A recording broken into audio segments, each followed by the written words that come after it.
Hello, it's George at Suprema again. Today I'm going to be going through a very cool feature that we have on all of our devices. It's called door authentication. It basically works so that you need two fingerprints to go through the same door, but the two fingerprints need to be on two separate people. So say for example we have our server room here to the left. I have my fingerprint that's part of the IT department that can give people access, but then we want contractors to come in for actual access. Say we have our contractor here. He first scans his fingerprint and then I then scan mine so that I give him access. That then unlocks the door and he can go and do his work in the server room. So explaining more about the auth groups, Kay, our contractor, is already on the system. He's in our system from previous as he's been on site before. I have my fingerprint on it as I'm part of the IT department. I'm part of a select group on a setting on Biostar 2 where I can give people access, where Kay is part of the contractor group and he can then get through the door. So he initiates the fingerprint scan and then I confirm. Let's go through to Biostar 2 and I can show you how it works. So now that we're in Biostar 2, if you just log in with the admin username and password,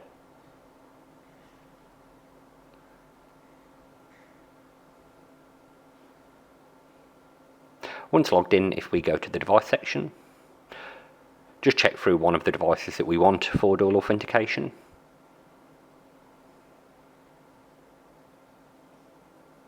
This will just be standard setup of the device, so as soon as the device is added, it will be ready to add for door authentication.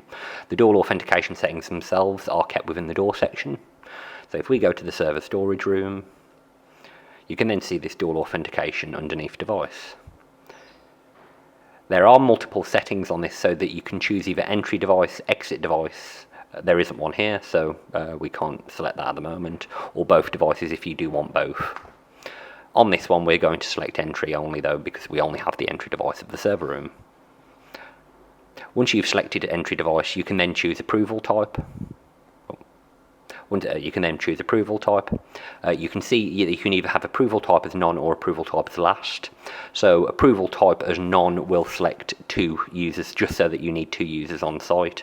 Approval group as last will select a specific admin group that you can give access to. So we select last approval type and then select the approval type as IT department, as that's where I'm in.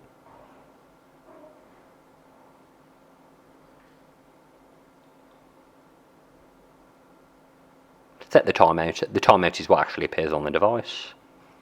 You will require just to release the door from an existing zone if you're changing any settings with the door. So I will just go through that. It's part of our fire alarm zone. So if we take that door off just as we're editing it, and then we can re-enable it after it's been set.